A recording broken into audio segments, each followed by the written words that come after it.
Pour une entreprise, adhérer à une telle charte, elle a tous les avantages possibles. Il y a une façon de redorer un petit peu l'image du transporteur routier, qui quelquefois est un peu mise à mal.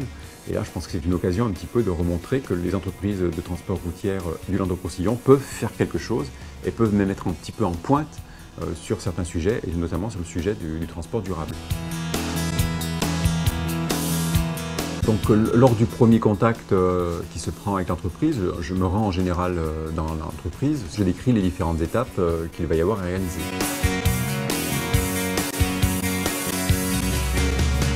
Bon, monsieur Dumas, on va passer à la salle de réunion.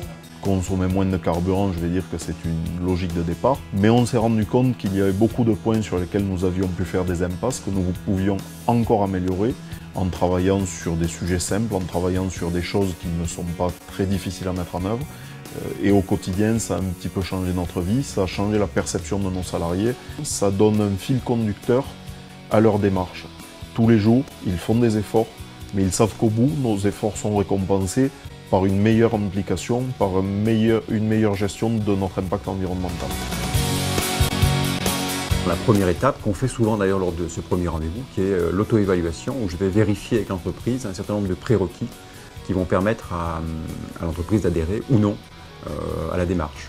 Donc il y a 9 questions à poser à l'entreprise, parmi lesquelles est-ce que l'entreprise suit ses quantités de gazole, est-ce qu'elle suit ses quantités de marchandises, est-ce qu'elle a nommé un responsable de la charte en interne qui va permettre de suivre la charte. Mais c'est aussi lors de cette étape-là qu'on va valider avec l'entreprise quel type d'indicateur on va choisir. Est-ce qu'on va plutôt travailler sur du CO2 à la tonne kilomètre, du CO2 à la palette, etc. Et c'est dans cette étape aussi qu'on va déterminer le périmètre de l'étude. Est-ce qu'on prend la globalité de l'entreprise, ou qu'une activité, ou qu'un secteur, etc. Donc cette première étape passée, on passe à la deuxième étape, qui nécessite souvent un deuxième rendez-vous. C'est l'occasion de faire le diagnostic. C'est-à-dire que là, à partir des informations que vont me fournir l'entreprise, sur les consommations de carburant, sur les kilomètres, sur les tonnages de marchandises, on va élaborer un état des lieux. Et parallèlement à cet état des lieux, lors de cet entretien, on va commencer à voir quel plan d'action l'entreprise veut mettre en place. La troisième étape, elle est très formelle, c'est une signature de la charte qui se fait par aller-retour de courrier entre les différents acteurs et partenaires de la charte. Et la quatrième étape, qui est en fait le vrai projet, qui est sur les 3 ans qui vont suivre, où je vais suivre l'entreprise pendant 3 ans pour voir si ces différents indicateurs vont évoluer ou pas.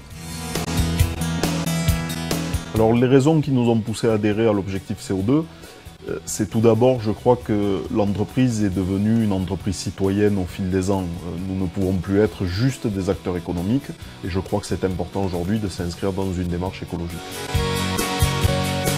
Ce qui est particulièrement intéressant dans la région, c'est que les entreprises ont été très réceptives à cette démarche-là et sont très mobilisées sur l'adhésion, puisqu'on a quand même aujourd'hui 55 adhérents. Ça veut dire qu'on a aujourd'hui des entreprises qui ont envie de se mobiliser pour la réduction des émissions de gaz à effet de serre.